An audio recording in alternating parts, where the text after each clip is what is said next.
বন্ধুরা, আপনারা অনেকেই আমাকে চেনেন। আমি সৌমেন মণ্ডল, সহকারী শিক্ষক। আমি গত 2020 সালের এপ্রিল মাস থেকে প্রায় 4 বছরেরও অধিক হয়ে গেল ইউটিউবে বিভিন্ন ভিডিও তৈরি করে আসছি। আমি মূলত primary, upper primary, secondary, higher সেকেন্ডারির শিক্ষক, শিক্ষিকা ও শিক্ষাকর্মীর নিয়োগের বিভিন্ন খবরাখবর দিয়ে আসছি। আমার চ্যানেলে এই পর্যন্ত প্রায় 500রও বেশি ভিডিও তৈরি হয়ে গেছে।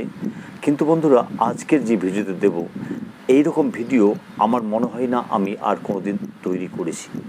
হ্যাঁ বন্ধুরা, আজকে যে খবরটি আমি পেয়েছি, হ্যাঁ বন্ধুরা, আমার কাছে কিছুক্ষণ আগেই খবরটি এসেছে এবং এই খবরটি পাওয়ার পর আমার মনটা সত্যি খুবই ভারাক্রান্ত হয়ে গেছে।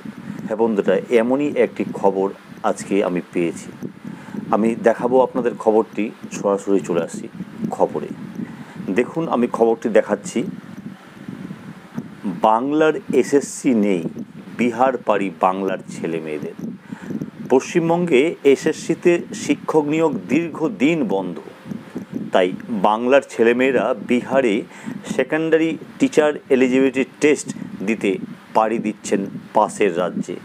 স্টেশনে শুতে হচ্ছে তাদের। শোনা যাচ্ছে চাকরি না পাওয়ার আক্ষেপ। কয়েক হাজার ছেলে মেয়ে সেখানে পরীক্ষা দিচ্ছেন। কেউ বলছেন, এতগুলো টাকা খরচ করে বিএড করেছি, রাজ্যে চাকরি নেই, তাই এখানে চেষ্টা করছি। বলছেন, রাজ্যে পরীক্ষা হলে এই দুর্ভোগ পোহাতে হতো না।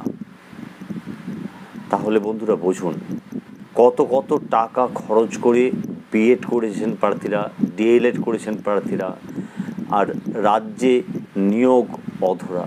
ফলে বাধ্য হয়ে তাদের পাশের রাজ্যে, ভিন রাজ্যে যেতে হচ্ছে শিক্ষকতার চাকরির স্বপ্ন বুকে নিয়ে। হ্যাঁ বন্ধুরা, এই খবরটি পাওয়ার পর সত্যি বন্ধুরা, এত খারাপ লেগেছে আমাকে।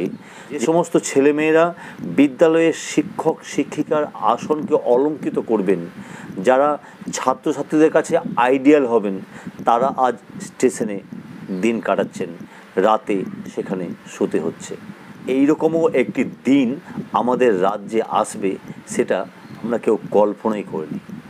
একটা সময় ছিল যখন শিক্ষক শিক্ষিকা ও শিক্ষাকর্মী নিয়োগের পরীক্ষা দেওয়ার জন্য ছাত্রছাত্রীরা উৎফুল্ল হয়ে থাকতো, কত উদ্যম নিয়ে তারা প্রিপারেশান নিত, পরীক্ষা দিত, ইন্টারভিউ দিত ও চাকরিতে জয়েন করত। কিন্তু আজ সেই দিনটা যেন কোথায় হারিয়ে গেছে। হ্যাঁ বন্ধুরা, 2011 সালের পর থেকেই এটা মূলত হতে শুরু করেছে, কিন্তু বর্তমানে এসে যেন গলা পর্যন্ত উঠে গেছে, এটার বলার অপেক্ষা রাখে না। তবে এখন প্রশ্ন হলো যে এই রকম পরিস্থিতি কেন হলো, এই পরিস্থিতির জন্য কে দায়ী, এবং তার সঙ্গে সঙ্গে যে কয়েকজন শিক্ষকদেরকে নিয়োগ করা হচ্ছে তাদের সিংহভাগ বেনিয়ম করে যারা অযোগ্য তাদের নিয়োগ করা হচ্ছে। এই পরিস্থিতিটার আজকে আসলো কেন? আমি যদি কারণটা বলতে যাই, আপনারা অনেকেই বলবেন যে রাজনৈতিক দলকে সমর্থন করা বা রাজনৈতিক দলের পক্ষে কথা বলা। না বন্ধুরা, আমি কোনো রাজনৈতিক দলের পক্ষে বা বিপক্ষে কখনো ছিলাম না এবং এখনও নেই। তবে যারা সত্যিকারের যোগ্য প্রার্থী, যাদের সত্যিকারের যোগ্যতা আছে, যারা স্টেশনে রাত কাটাচ্ছে, যারা ভিন রাজ্যে পাড়ি দিচ্ছে একটি মহান পেশায় প্রবেশ করবে বলে, তাদের পক্ষে আমাকে কথা বলতেই হবে। সেটা বর্তমান সরকার হোক বা পরে যে কোনো সরকারই আসুক না কেন, সব সরকারের বিরুদ্ধে আমি বলব। হ্যাঁ বন্ধুরা, এই সরকার 2011 সালে যে সরকারটি আমাদের রাজ্যে ক্ষমতায় এসেছে, সেই সরকার আসার পর অন্যান্য ক্ষেত্রে তো হচ্ছেই, আমি সেই সম্পর্কে আমি বলবো না, কারণ আমার সেই রিলেটেড চ্যানেল নয়।